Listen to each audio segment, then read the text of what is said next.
1b, the next part of the Mishnah. So the Mishnah told us, just to remember, to remind ourselves that there's a number of blood applications you have to put onto the altar for the korban chatos, and the debate was, how many do you need? There's 4 of them, but how many do you need as your bare minimum? So on the outer altar, there's a debate, 1 or 2, and therefore, it's going to have an effect on pigel. So the Mishnah told us that if you do all you need is 1 blood application and you do it, then you're good. Even if afterwards you had the wrong intention, that's not going to ruin it. And the other way also, if the first one is your bare minimum and you have the wrong intention there, then it's going to be pigel. So on that, the Gemara says another Mishnah, which is relevant to pigel, and then we're going to see how it ties back to us. So by the mincha offering, the flour offering, there are 2 things that are equivalent to our blood throwing. So we know that by regular offering, you throw the blood, and that permits the altar to consume the korban. That atones. That's really the primary part of the atonement, is the throwing of the blood. By a flour offering, you have 2 things. You have the scooping of the flour, and you have the burning of the frankincense. So sorry, the offering of both of those. So the question is, what if you had pigel by one and not by the other? So Tan Hasam, pigel bekometz, below bilavona, bilavona below bekometz.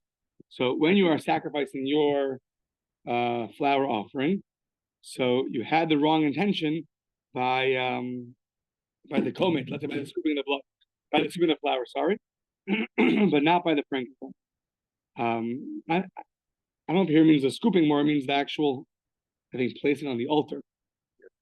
The burning of it, yeah. So you have intention, so you have to burn both of these things. So you burn the flour with a pigel intent, and you don't have a pigel intent when you burn the frankincense.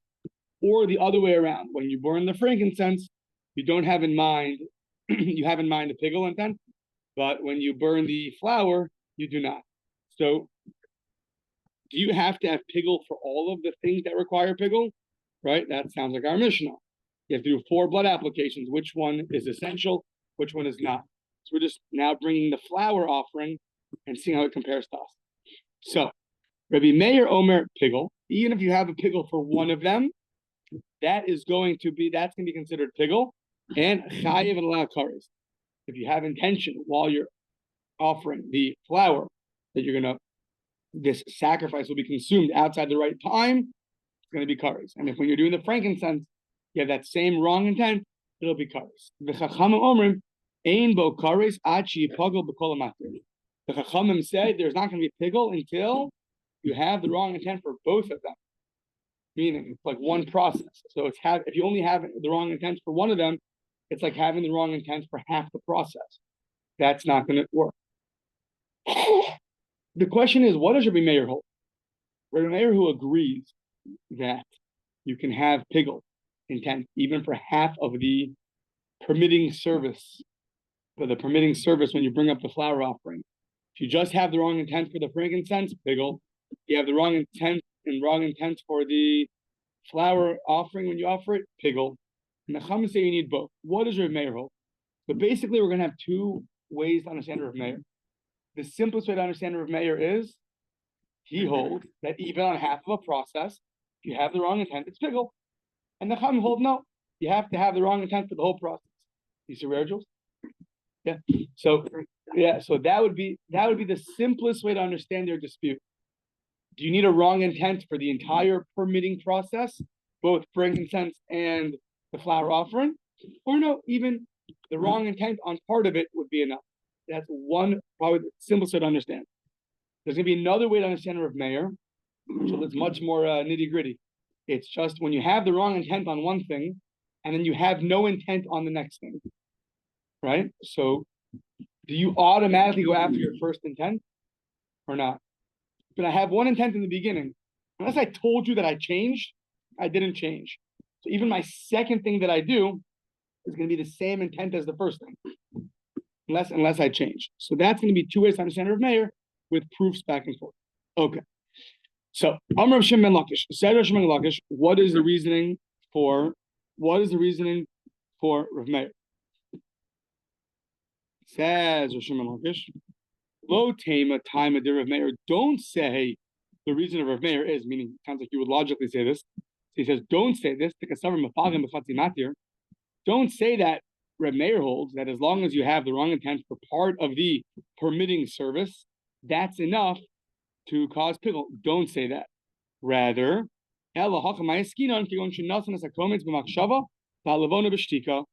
it's you put down you sacrifice the flour on the altar, b'machshava, which literally means thoughts, the halevona b'shtika, and the frankincense you didn't think anything.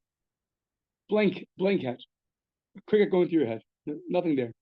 So now, that's Reish Lakish. For Rav Meir Kasavar, he holds kola osa al das rishonahu osa.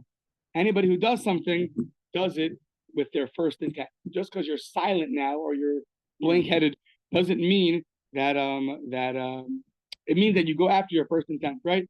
Just like the guy comes to the marriage counselor and doesn't know why he's there, and they ask the wife why you're there, and then the wife tells him all a long list of things, and they ask the husband why you're here, and the husband said, "I don't understand. I told you right when we got married, I love you.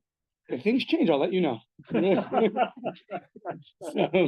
that's the same idea over here. Unless he tells us differently, things haven't changed. You go al das harishonu osa. Yeah. Now, out of all places, so the Gemara sounds like you have to have a thought for pigul. Here is the place that Rashi tells us that anytime it says thought, when it comes to the section of the Torah dealing with sacrificial things, it means you have to utter it with your mouth.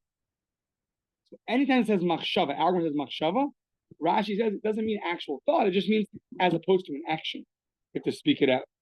And in the Rashi is like a little circle, which is a Rabbi Kiva Eger, which lived 200 years ago. And he says, look at the end of the very first Tosos and Zevachim. So I looked on the very end of Tosos and Zevachim, and the end of the very long first Tosos and Zevachim, I just skipped to the end like he said to do. It says there that anytime it says machshava, it means either speaking out or even with thought. So you have a machlokas, Rashi and Tosos over here on our daf. Exactly what do you need for pigul? The mere thought itself is going to invalidate, or you have to speak it out. Makes a big difference when you learn the Gemara. If you speak something out, so that's going to cause pigul. If you think it sounds like not. So, okay. Either way, for our purposes, let's just go with Rashi. It's easier. Even though the Gemara says machshava, but it means machshava as opposed to action. So it means you spoke out when you did your frankincense placing on the altar. I'm going to make sure to have this offering consumed outside the right time. Ooh, that's pigul. And then you go and you offer your flour offering on the altar. There you didn't say anything. So says Reish Lakish for Rav Meir, the reason why it's invalid is because that invalid thought continued on to the second thing. Okay. So that is Reish Lakish's opinion. Now, says the Gemara, this is why we brought this in, really for us, going to bring a proof from our Mishnah or attack. Mimai. How do you know that to be true? Our Mishnah says, after it tells us how many essential throwing of the blood do you need to get atonement, it said, if you do them all kitikna means properly, the way they're supposed to be done. The achas shelo kitikna. And one of them you do improperly, pasal ve'ein bo kares. Now, that was when you did, let's say, a bunch of them properly, and the last one was improper. So it's invalid, but you don't get kares. However, ha'achas shelo kitikna, let's say you did one of the blood throwings improperly, and the rest of the next three, let's say, you did it properly with the right intentions. With kulan ketiknan, pigul, that would be pigul. Now, hold on one second. How is that pigul? You only had the wrong intention by the first one, the first blood application. The next three, it was blank. You didn't say anything. So now, money. Who's this going like? Ilema Rabbanon. If you go like the Rabbanon, Ha'amri Rabbanon, Ein Mefagin B'Chatzi Matir. Rabbanon say it doesn't work that way. You have to have, can't have the wrong intention by half of a permitter. You have to have it for the whole thing.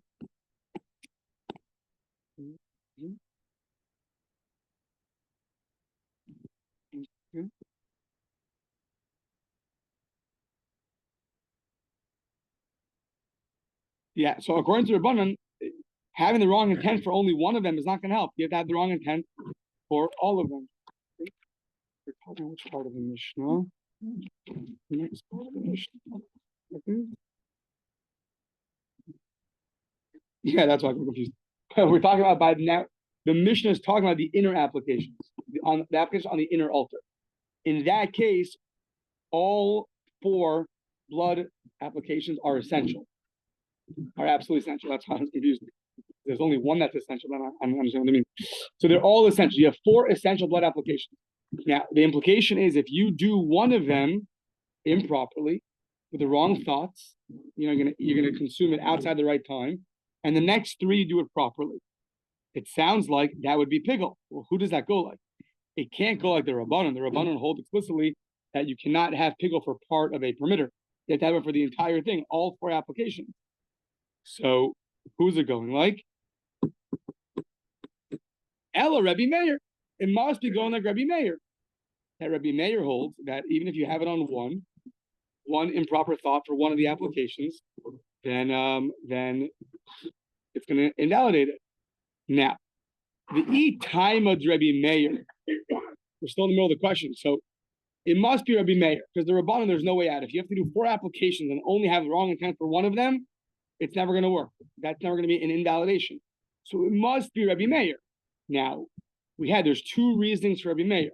One reasoning is maybe he disagrees and says you could have pigul for even half of a permitter. So in this case, if you do 4 applications and you need all 4 of them, even one improperly will cause pigul. Reish Lakish says, don't say that. Rather, it means one intent can be an intent for the rest of them, even when you're silent by the rest of them.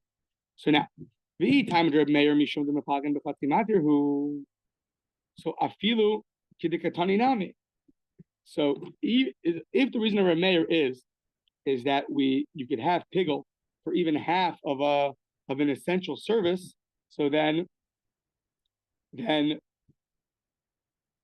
even when the first one you're silent and the second one you have the wrong intent, that should also be pigul. The Mishnah said very clearly, the Mishnah said, the last time the Mishnah was, when you have all of them properly and one of them improperly, it's invalid, but there's no kares. You do 3 applications properly, the last one improper, no kares. Implication being, if you do the first one improperly and the next 3 properly, that there would be pigul. Now, if Rabbi Meir holds that there's pigul by even part of a service, so then in both cases there should be pigul. Who cares if I had the wrong intention first or the wrong intention last? As long as out of my 4 blood applications, which are essential because we're talking about the inner altar, out of all 4 of those, one of them had the wrong intention, eat it outside the right time, then that would be pigul. And yet the Mishnah says, no, it depends. If the first 3 are done properly and the last one is improper, there's no pigul. And if the first one is improper and the last 3 are proper, there would be pigul. So if that's the reasoning for Rav Meir, we don't understand why in the case of the Mishnah, when the first 3 are done properly and the last blood application is done improperly, why is that not your classic case of pigul? According to Rav Meir, who only needs that part of the essential service has an improper thought. So what are you going to have to say? It's a proof for Reish Lakish. That obviously can't be the reasoning of Rav Meir. So rather, lav mishum dikasavar kol osal das shanu osa. Our Mishnah seems to be a clear implication that Reish Lakish is right, that according to Rav Meir, everything goes after your first thought. So if that's true, if your first thought is done improperly, so then the next 3 will follow, and they will be, and that's why there's going to be pigul. As opposed to if the first 3 are done properly, and the last one is done improperly, so then there's no pigul. Because according to Reish Lakish, everybody agrees you have to have wrong intention for all 4 applications. The question is, does that intent have to be explicit, or as long as you do it in the beginning, then it'll go for the rest of them? So that means, according to Rav Meir, you have to have that all 4 blood applications have improper intent. Therefore, if you have no intention for the first 3 and the last one you have a wrong intent, that's not going to be pigul. But if you have the wrong intention on the first one, and no intention for the next three. For the first one, the first three were the last three were done with that same intention. It does al das harishona with the first intent. So that would be a proof for Reish Lakish that is the opinion of Rav Meir. Good. Is it carry? What is carry? What do you mean? Does carries go along with the pickle? What do you mean by carrying? When he carry? Oh, karis. Yeah, karis. Sorry, karis. So it depends. If the wrong intent is to eat it outside the right time, then it's going to be pickle, and you get karis. If it's outside the right place, it's going to invalidate the offering, but there'll be no karis. Yeah, that was a fancy English word. Sorry. So no, it's good. It's good. My own lack of English knowledge. So it's literally yeah. So okay. So that would be a proof of Reish Lakish. Now, Rabbi Shmuel bar Yitzchak, no. We don't want to pin our Mishnah on the opinion of Rav Meir and not the Rabbanan. We want the Mishnah to go even according to the Rabbanan. Now, if it goes even according to the Rabbanan, we get stuck because the end of the Mishnah says if the first three are done properly and the last blood application is improper, the offering is invalid, but there's no kares, implying that if only the first application had an improper intent, and the next three didn't, that there would be kares. Now, according to the Rabbanan, we have no understanding of how that could be possible. It's only according to one understanding of Rav Meir, Reish Lakish's understanding, that it's possible to understand that line of the Mishnah. So now, according to Rabbi Shmuel bar Yitzchak, he says it's going to be the Rabbanan. So the only way to get out of this is to reinterpret some of the words. So let's see how he does that.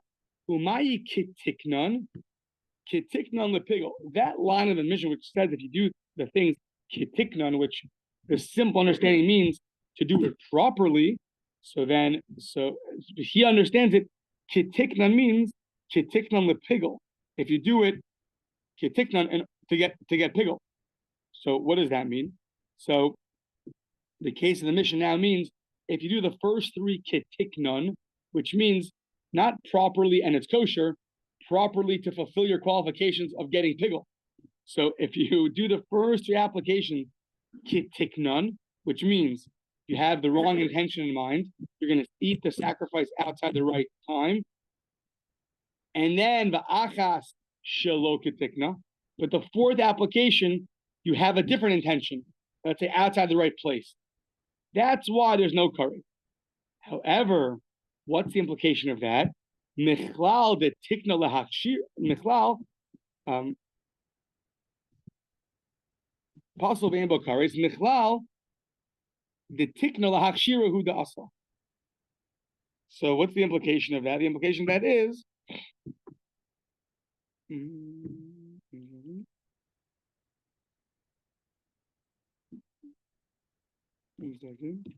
How to translate that line? 1 second.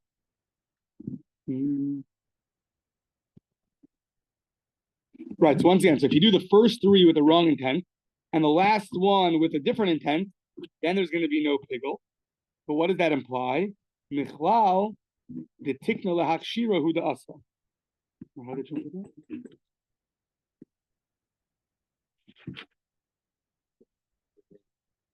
Sometimes a proper request application that comes to validate kind of a switch. He's asking a question.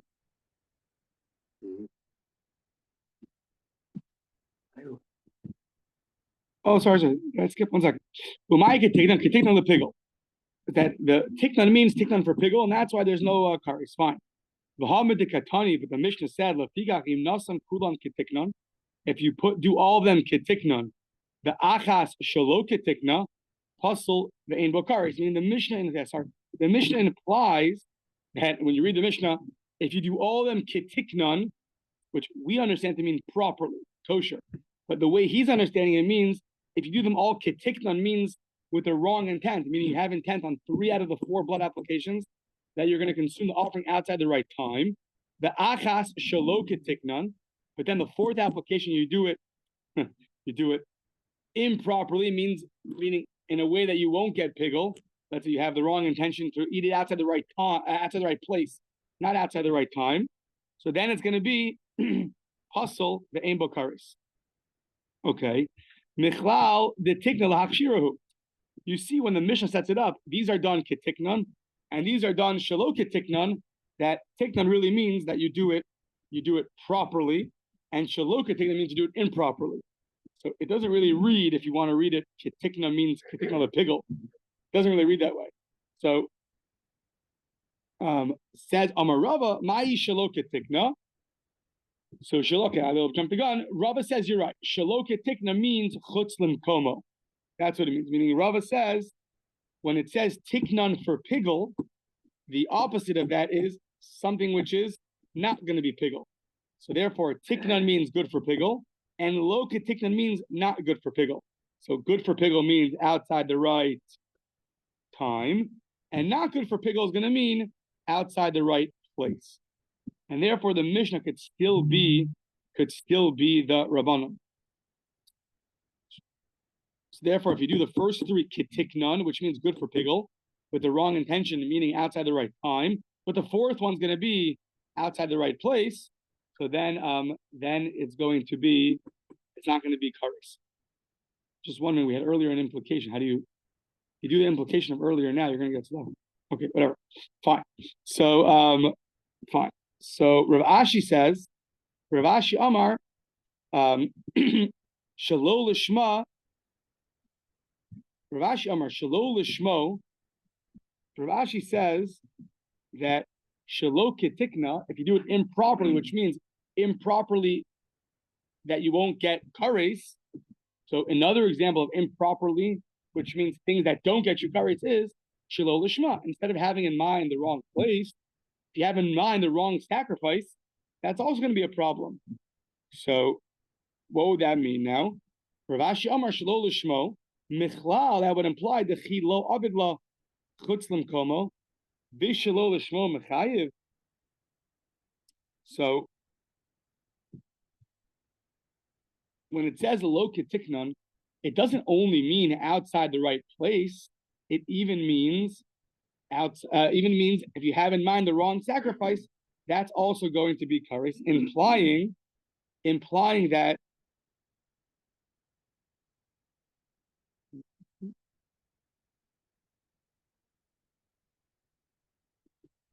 okay, it's a little bit like filling lines over here.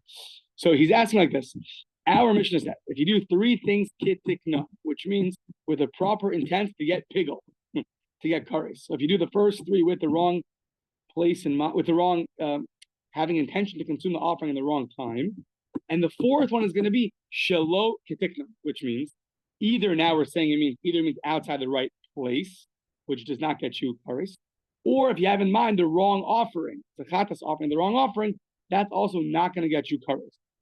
But that would imply the fact that it chose those two, and it sounds like and only those two are not going to get me kares. The implication is, but if I were to stay silent and have the wrong intention for one of them, then I would get kares. I mean, the fact that the Mishnah told me that this is the case where I don't get kares, I have these wrong intentions in mind, that would imply, though, if I kept silent and I had one wrong intention, eat it outside the right time, then I would get kares. But that can't be because the Rabbanan don't hold that having the wrong intention for only one thing can get a person kares. To that, the Gemara says that's not such a good refutation because don't imply so many things from that last statement. Take the statement as it. Read intentions with the wrong place, with the wrong time to consume it, and the fourth application with to consume it outside the wrong place, you're not going to get kares. But don't imply, but if you were silent and I only had intention for one of them, I would get kares. Don't do that. Why? Because the reason why we use this phraseology is not to teach you an implication. It's because the beginning of the Mishnah used the same phraseology. I did the Tana Reisha, Pigel, v'chayav aleh kares, Tananami Seifa, Puzzle v'ein bo kares. So we just patterned the latter half of the Mishnah after the first half of the Mishnah. That just like the first half of the Mishnah gave us a case of Pigel and you have kares, the latter half gave us a case of Pigel and there's no kares, but not to imply, but if you do something else, then you will get kares. No, it just used that language as a parallelism to parallel the first half of the Mishnah. Okay. That's also true. It succeeded in both. Yeah. Okay. So at the end of the day, after all the blood settles, no, after all the dust settles, what do we have? We have that Rabbi Meir said, if you have intention for part of a essential service, you will get pigul. There's two understandings. Reish Lakish went with one of them. Either the argument is, at least by the flower offering, which we're carrying over to us, is wrong intention for half of the essential service is enough to get pigul, yes or no? To which Reish Lakish says, don't think that. It's more nitty-gritty machlokas. The machlokas is having intention on one thing and then not having any intention on the subsequent parts of the service. Does it carry over to those or not? That, according to Reish Lakish, is the understanding of Rav Meir. He brought a proof from our Mishnah, to which, if you read the Mishnah could be even like the Rabbanan, and it's not necessarily a proof. Fine. Meisvei says the Gemara. We're gonna ask a question now. It says in Menachos, B'med Dvar Mamurim. It's talking about applications and it's talking about pigul. B'med Dvar Mamurim b'davim hanitanim al mizbeach hachitzon, that by placing the applications on the outer altar, that even because one blood application is essential for the application of the outer altar. Therefore, if you have the wrong intention for one blood application, that's going to cause pigul. However, blood applications that are applied on the inner altar could go in, for example, Arbaim, just a list of things, and then we'll go back and explain. Arbaim Mishalosh Shayom Kippurim, Yechad Asar Shapar Kohen Mashiach, Yechad Asar Shapar Helam Davar Shal Tzibor, Pigul, Bein Barishona, Bein Bishnia, Bein Bishlishis, Rabbi Meir Omer, Pigul, Vechayav and Allah Karis. Vechacham Momrim, Ein Bo Karis, Achi Pagul B'Kol Amatir. So the Gemara is bringing a brisa from the Menachos that says, by the outer altar, one application, wrong intention, pigul. But by the inner altar, when you have the applications, and then list a whole number of them, such as 43 Yom Kippur applications. How do we get to 43? Because the bull and the he-goat are going to have, each of them are going to have 16. They're going to have 16 and 8 inside the Kodesh HaKadoshim, and then outside in the Heichal on the paroches, on the covering, to enter into the Holy of Holies. It's going to have 8 each. So the bull's going to have 8 each. That's 16. The he-goat has 8 each. That's 16 also. Then you mix the blood together, and you apply then 4 more applications on the altar. That's 36. And then 7 more applications on the top of the altar gets you 43. Okay. So 43 applications inside on Yom Kippur, and 11 of them for the Kohen Gadol who makes a mistake, or the congregation that makes a mistake. You have 11 because you have 7 sprinklings that you do plus 4. 11 there, 11 there. Okay. On all of those, it says what we need is the following: Bein Barishona, Bein B'Shnia, Bein B'Shlishis. Whether you do it in the applications that are inside the Kodesh HaKadoshim, or the applications that are on the parochas, on the outside, on the covering, or Bishlishis, you do it on the golden altar. All of those, Rabbi Meir Omer, sounds like on either of those, as long as you do something wrong. So let's say by Yom Kippur, there's a whole procedure. You have to bring, let's pick the bull. The bull's going to go inside the Holy of Holies, applications over there. Then it's going to be brought outside and do applications on the parochas, towards the parochas. And then it's going to be brought and applied on the actual altar. So you have 3 applications of the blood of the bull inside the Holy of Holies, right outside the Holy of Holies, and on the altar. Do you need a pigul for all of those? For one of them? Meaning all 43 need pigul intentions to be invalid? Says Rabbi Meir, no. Whether you have an invalid thought at any 3 of those stops, it's going to cause pigul. V'chayav l'akaris. V'chachamim omrim ein bo karis achi pagel b'chol amatir. According to Chachamim, it sounds like you can only have pigul if you have the invalid intent for all 43, because they're all essential. In the inner altar, everything's essential. So for this bull, it's going to end up having a number of essential blood applications in 3 different stations. You have to have the wrong intent throughout the whole thing. Fine. That's your mayor, and that's the Chachamim. Good. So now, yeah. Yeah, good. He agrees. Good. So coffee break and then we're back. Okay. So Katani Miha. Okay, what's the implication? Pigol Bain Barishona, Bain Bashniya, Bain Bashlishis, Upalik. Seems to be a clear brisa, not like Rish Lakish. You have Rav Meir saying that whether you have the wrong intention when you sprinkle the blood inside the Holy of Holies, or if you have the wrong intention when you go outside and sprinkle it on the parokas on the cover, or if you have the wrong intention when you go into the altar and you sprinkle it on the altar, at any one of those stops, if you have the wrong intention, it invalidates the whole bull on Yom Kippur or the whole he-goat. And the Chachamim say, no, you have to have the wrong intention throughout each one of the blood offerings that's done inside for the bull. And for the he-goat, that means that you have to have the wrong intention for each one of those blood applications. So clearly, Rav Meir and the Chachamim argue not about does your intent carry over from A to B. That's not what they're arguing about. They're arguing about does an intent on part of an essential service invalidate the whole service? Rav Meir says it does, and the Chachamim say it doesn't. That's it. That's a clear brisa that seems to argue on Rish Lakish. Okay. Don't worry, it doesn't stop there. So, Amar Rav Yitzchak bar Abba, Hacha b'maya eskina. No. What are we talking about? We're talking about kigon shepigel b'shchita dechad matir. The Gemara. It's interesting that it refers to slaughtering as a matir. What does slaughtering permit? The blood permits the offering to be consumed. Sounds like the shechita permits you, maybe I guess, to use the blood afterwards. When you can't get to point B without point A. You have to slaughter the animal in order to be able to start using the blood for your service. So really, what are they arguing about? They're arguing about when you did a shechita and you had the wrong intention. Now,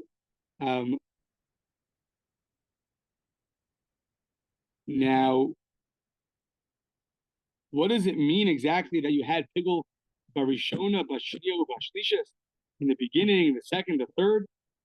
What is that talking about? You only slaughter it once, right? So, so Rashi fills us in a little bit. It sounds like the first one is the slaughtering. You have the wrong intention. When it says shniya, it means when the blood's spilled, and then you go and you clean it up. The blood spilled, and you got to start again, it sounds like. And then you have pigul again. And then the same thing happened again. And you have to do it again. So, according to Meir, either one of those slaughtering will get you pigul. I think that's what it's referring to. Well, if that's true, then why would the Rabbanan argue on him? You solved Rav Meir, but what's with the Rabbanan? The Rabbanan are going to say what? That having a wrong intention while slaughtering the animal is not going to cause an invalidation? Why would they say that? My time of the Rabbanan. What's the reasoning for the Rabbanan? So Reish Lakish keeps defending himself. Amar Rava, man chachamim. No, who are the chachamim? It's the opinion of Rabbi Elazar. Who's Rabbi Elazar? He's the one that says in Menachos by the flour offering the following: Hakometz, the halavona, the hakitores, uminchas kohanim, uminchas kohen mashiach, uminchas nesachim, shehikriv me'achas nehen, kazayis b'chutz chayiv, Rabbi Eliezer poter, ad she yakriv askulam. So by the flour offerings, so there's a debate now. If you take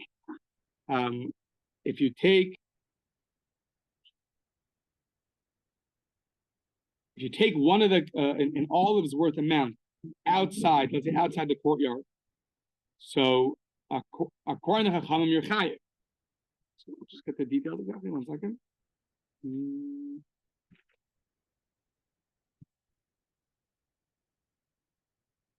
So all of these flour offerings and all of them, you brought everything you needed except for 1 olive's worth of flour, and that you brought outside the right time, outside the right place. So let's say you didn't finish the service yet, and you took out of one of these flour offering services, you took a kazayas and you brought it outside. So the Chachamim say you're chayav because you didn't finish the service, and therefore you're going to be liable. Rabbi Eliezer poter ad sheyakriv eskulam. According to Rabbi Eliezer, you're going to be exempt because you didn't finish the service yet. So nothing matters until you finish the service. Only once you complete the service can we view your removal of a part of it outside invalid. But until you finish it and you go through all the steps, then it's not going to be invalid. So when you scooped it up and you brought part of it outside, according to Rabbi Eliezer, you're not going to be liable because you haven't completed your service yet. You didn't go and offer up the flour offering onto the altar. So what does that have to do with us? So the Gemara is assuming now that you see from the fact that Rabbi Eliezer exempts you from taking the olive's worth of flour outside until you finished everything, that nothing is viewed as complete until you finish everything. And therefore, back to us, we're saying that that's the opinion of the Rabbanan, that even when you slaughtered something and you had a pigul intent, but until you actually go and finish the offering, it's not going to invalidate it right now. You have to wait till you finish everything. So even though shechita itself is its own service, however, until you go and you finish everything, it's not going to cause pigul. And it sounds like Rav Meir will argue on that it's its own service, and there's 3 other services afterwards, but that itself is going to cause pigul. Okay. I think basically, yeah. Until it's all done, it's not a service. Right. Which I thought was the going assumption. I mean, we'll see. I think we learned that earlier. Rav Meir is going to be the novelty. I guess not. I guess in this Mishnah by Menachos, we see by Menachos that the Chachamim argue. Right? They say you're chai even though you didn't finish everything. I'm sorry.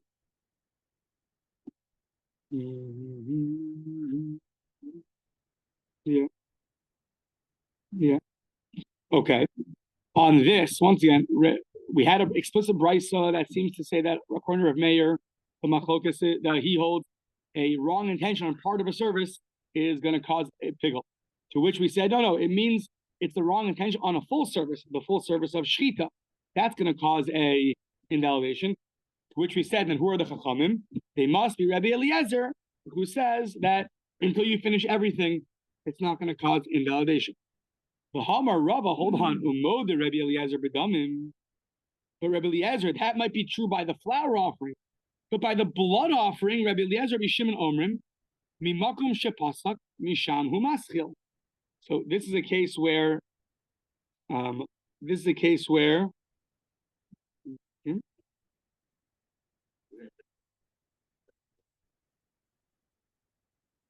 here, let's say you took part of the blood and you threw it outside, and according to Rava, Rabbi Eliezer holds, if you take one of the applications and instead of throwing it inside on the inner altar, you threw it outside the courtyard.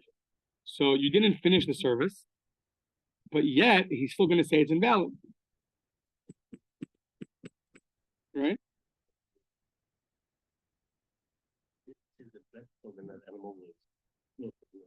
Right.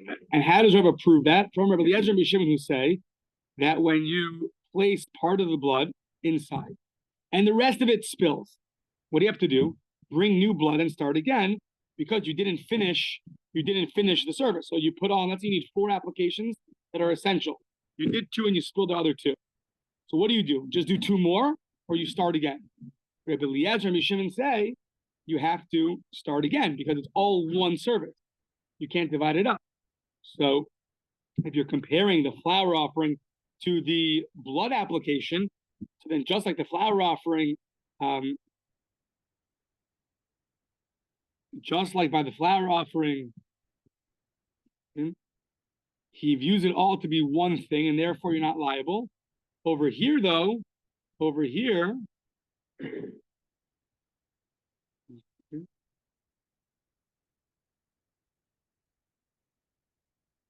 sorry, they go.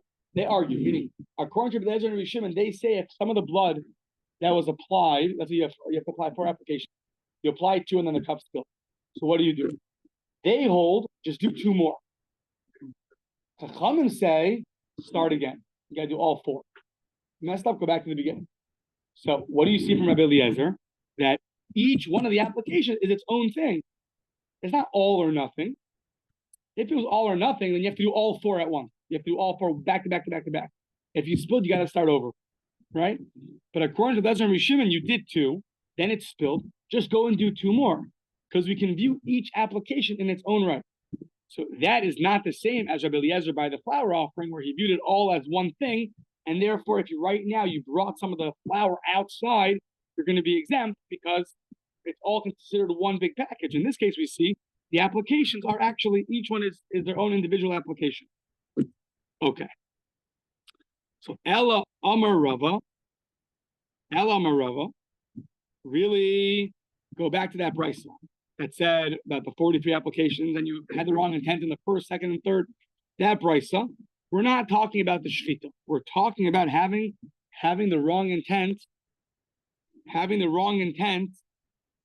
during the sprinkling. El Amarava is during the kigon shepigel barishona, vishasak bishnia, v'chazer upigel b'shlishis. Interesting case. You're applying the blood. The first application you have in mind, or you speak out according to Rashi, that you're going to consume this offering outside the right time. The second group, so let's say you're in the Holy of Holies, and then you go outside to sprinkle onto the cover. There you say nothing. Then you go to the altar and you again have a wrong intent. You speak it out, I'm going to consume this offering outside the right time. So how do you view your silence in number two? Number two, 1 and 3, you spoke out your intention. Number 2, you were silent. So do you say that number 2 follows number 1? Because that's the rule, according to Rav Meir. Or you say, well, not really, because you see by number 3 that he spoke it out. That shows you that number 2, he didn't want to go after the first one. How do you view it? So Kigon Shepigel Barishona V'Shasik B'Shnei V'Chazer Pigel B'Shlishis. Status of the halacha is it's still considered pigel. Number 2 follows number 1. Why would you think any differently? So then Pigule B'Shlishis Lamali Kamash Malan. Since Rav Meir holds, like Reish Lakish, that everything follows your first intention, you would have thought though that if you spoke it out in the first one, you shouldn't say anything anymore because you already spoke it out in the first one. The fact that you spoke it again in the third set of applications, that shows you that you don't want 2 to follow number 1. Kamash Malan, that even though you spoke it out in the third application, the second application was still going to have the pigul intent because it's going to follow the first application. And that was the novelty of that brisa. You would not have known that. Okay. We will stop here. Feels like 9 a.m., no? Good.